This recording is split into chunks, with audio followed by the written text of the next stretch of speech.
Pemirsa, pihak Pusat Pelaporan dan Analisis Transaksi Keuangan atau PPATK mencatat 7,5 juta kali transaksi judi online dilakukan melalui rekening penerima bantuan sosial. Dari data tersebut, nominal transaksi judol hampir mencapai 1 triliun rupiah.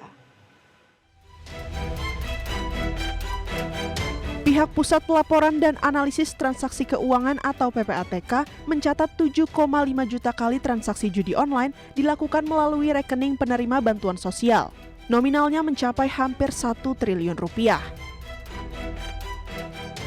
Dari data tersebut, terdapat 571.410 orang penerima bantuan sosial yang juga terindikasi bermain judi online. Berdasarkan data PPATK di 2024, ada 28,4 juta nomor induk kependudukan yang menerima bansos. Sementara itu, ada 9,7 juta NIK yang terindikasi bermain judol.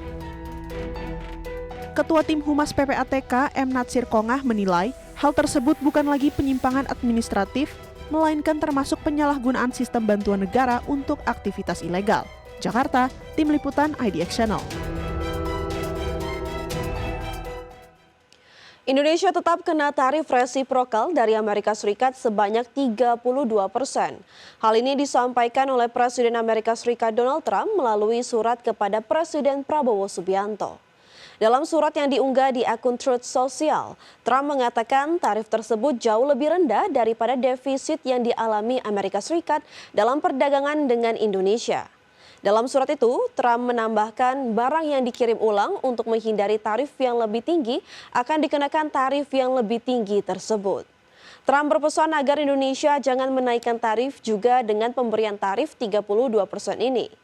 Trump menegaskan tarif ini diperlukan untuk memperbaiki kebijakan tarif dan non-tarif serta hambatan perdagangan Indonesia yang menyebabkan defisit perdagangan terhadap Amerika Serikat.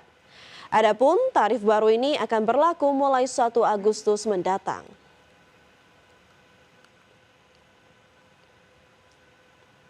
Komisi 11 DPR RI resmi menetapkan asumsi pertumbuhan ekonomi pada tahun 2026 dalam kisaran 5,2% hingga 5,8%. Untuk mencapai target pertumbuhan tersebut, pemerintah telah menyiapkan 17 strategis dan kebijakan utama, baik dari sisi pengeluaran maupun produksi. Komisi 11 DPR RI resmi menetapkan asumsi pertumbuhan ekonomi pada tahun 2026 dalam kisaran 5,2% hingga 5,8%. Asumsi ini sesuai dengan desain KEM PPKF 2026, serta masih sejalan dengan target APBN 2025 di 5,2%. Ketua Panja Pertumbuhan yang juga Wakil Ketua Komisi 11 DPR RI, Muhammad Hekal menyebut pemerintah menyiapkan 17 strategi dan kebijakan utama untuk mencapai target pertumbuhan, baik dari sisi pengeluaran maupun produksi. Di sisi pengeluaran, kebijakan diarahkan untuk mendorong konsumsi rumah tangga, belanja pemerintah, investasi, ekspor dan impor. Sementara dari sisi produksi, strategi diarahkan pada peningkatan produktivitas di berbagai sektor, seperti pertanian, industri pengolahan, konstruksi, perdagangan, informasi dan komunikasi, hingga jasa pendidikan dan kesehatan. 1. Dengan mempertimbangkan peluang ke depan, faktor risiko, serta langkah kebijakan yang ditempuh oleh beberapa negara utama, maka pertumbuhan ekonomi pada tahun 2026 diperkirakan sebesar 5,2 sampai 5,8% dengan memperhatikan roadmap pertumbuhan ekonomi di RPJMN 2025 sampai 2029.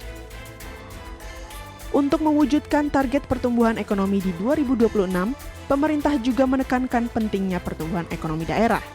Dalam hal ini, program nasional akan diarahkan untuk memperkuat sinergi pusat daerah melalui peningkatan belanja produktif, optimalisasi transfer ke daerah berbasis kinerja, serta penguatan pendanaan alternatif.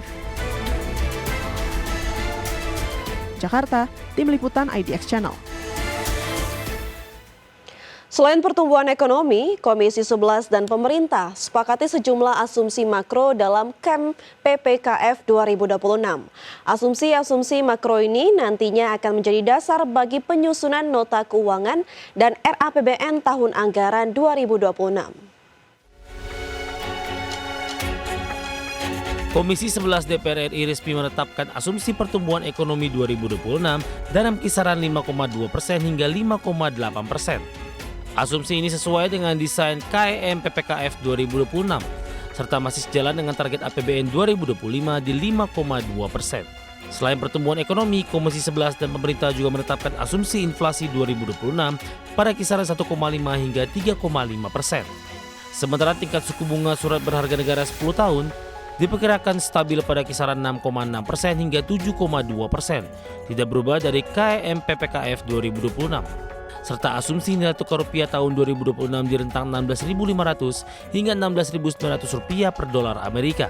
Lebih rendah dari asumsi awal APBN 2025 yang dipatok 16.000 rupiah per dolar Amerika. Asumsi-asumsi ini akan menjadi dasar bagi penyusunan nota keuangan dan rancangan anggaran pendapatan dan belanja negara atau RAPBN tahun anggaran 2026 serta menjadi arah kebijakan fiskal nasional untuk menjaga kesinambungan pembangunan ekonomi yang inklusif dan berkelanjutan. Jakarta, Tim Liputan, Anex. Menteri Keuangan Sri Mulyani mengaku pemerintah membutuhkan upaya kerja keras untuk mencapai target pertumbuhan ekonomi sebesar 5,2% hingga 5,8% di 2026. Meski demikian, Sri Mulyani optimistis target pertumbuhan ekonomi di 2026 bisa tercapai di tengah kondisi ekonomi global yang masih diselimuti ketidakpastian dan ancaman tarif resiprokal Amerika Serikat.